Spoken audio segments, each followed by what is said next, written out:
National Highways Authority billion madhi manareyo igni gite koka nochakore higa mar 2021 igni gite jo Siaya nok ne ni gini onego ne te kusani magi arajo Trevor yeni one kaka jo Siaya one we have done very well e gik moko kaka human capital development nikech kwano professors kata 50 ma Kenya ka to madhi mana 18 kuom 50 go top 18 gin joma Siaya.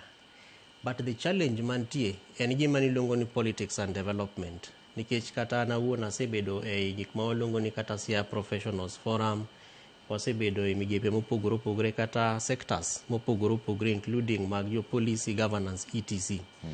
But shida manyalo bet en ni kibiro gi idea maber to koro ji chako paro ni dwa chung governor. Ni wuodo Osido chabe tinde okasre no bendo riek kabisa do bet governor. Ni obendo romo. Tok en ni be aromo nikech mama Eda be nosewacho ne yudhe kawuono ni yudhe uromo unyalo bedo jotelo. Koro kata ka romo no to bende onge wach. But gima duong en ni value mane ma you are bringing to the table ma wantiere ni. En value mane ma whoever you are, kati bed miyo moro mantiere kacha, welo kacha, kati bed youth moro mantiere Missouri kuma ae, kati bed persons with disability moro mantiere Sidindi. To value mane minyalo capture, mikel makony county. Mano e gima osechando kaka jo Siaya.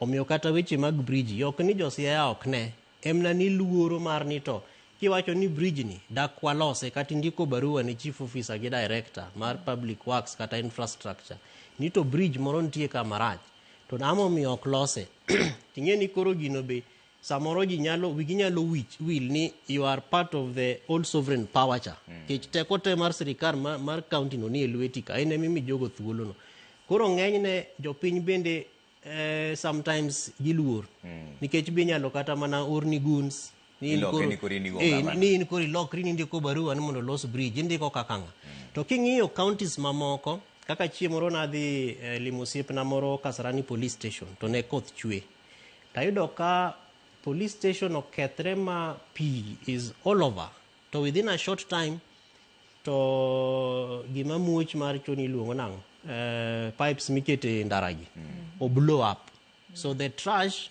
is overflowing in Ndara. Tingena kawa Simba tago agocho ne director of environment ma Nairobi county ka. Believe you me Trevor, within sa achiel jo county no se chopo Kasarani kanyo magi seng'iyo kuma shida nitie mane gise sorted out.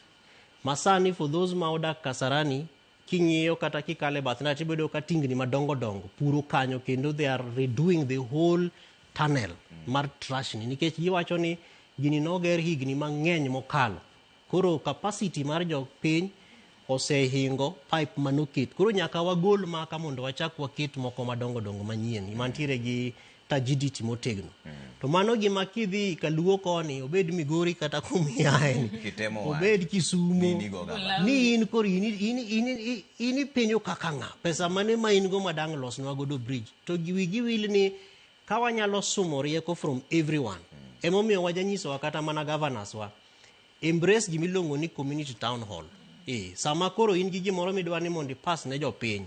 Luongo jopiny. Not necessarily mar public participation purposes nikech mano be kitimo marach to wabro teri e court nikech itime marach nango.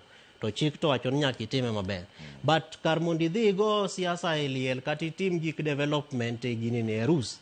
Luongo jopiny mondo bed kod gi piny. Piny gini an kaka nadwa bed governor magi gik manadwa ni mondo watim. To wasetimo mogik ka to wasiwinjo nyaka ywakruok magu uyuak kabisa to yuak nikech pesa ma national government for example is delayed poko biro no akai to ko biro to wadhi tieki to mano Trevor bro miyo kata jopiny horruok magi wach ni governor to tiyo to kinyal dhi to or chief officers and the staff mantie ka chief officer ok nyal dhi to or directors kata jo county moko milongo ni ward administrators ka empower them mondo gibed gi thuolo mar go mbaka gi jopiny that way nikech ingeni sometimes the national government will take advantage nikech ko neno kan nikech gibe gin Kenya ka gineno vitu kwa ground ka jigo ko ke social media to gineno a bridge moro nitiere kacha madware ni mondo walos to ng'ama ne to gosimo ne director mar Kenha ni to be useneno gimba jo Siaya wacho donge wanyalo take advantage tana bedo surprise ka tieko sometimes ni wamiyo kata mara rais bende teko ma I mean a lot of work. Nikech koro waore nyaka no dhi yawo chiro. Chiro is not the responsibility mar rais. Ni koro odhi yawo bridge moro ni e kor gweng' kuonde ka is not his responsibility. Ni koro odhi yawo ndara mabe samoro okwane kata kitieko. Iwinjo wachno. To otimre kamano nikech national government koro is taking advantage to pacify koko manyalo bete nikech at the national level to tij rais en mar national unity and also to spur development. To nikech wasewacho wach mar dongruok gi siasa, obedo wane mondo yiere kendo isewinjo ka ji wacho two term, one term, nyocho nyiso bende jomoko wacho no term, na winjo ko wacho nyoro bende Turkana kucha. Ni ama munasema ni no term, to ando ka yie gi no term nikech katiba okosire.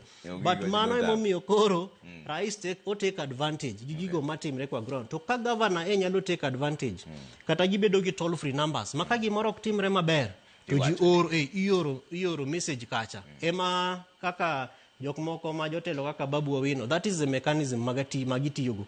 Gin gi nambni maka nitiere kakoth ochwe to nitiere bridge maka to kethre kata tunnel ma pi ok kale, tigo picha ti oro kacha. To within a short time there is a response team. To magwa nini igo picha mi oro, kore kidwa manyi, idwa yanyi, idwa goyi, inosida ni inigo picha non hadi iore kanya, tiore hazahu, which is not a good practice. Mana kwayo mondo jotendwa mantiere kaontis omakaluo mondo embrace another alternative mechanism mar dongruok. Shile gini kuwadhi wachomo kumwadhi yiero.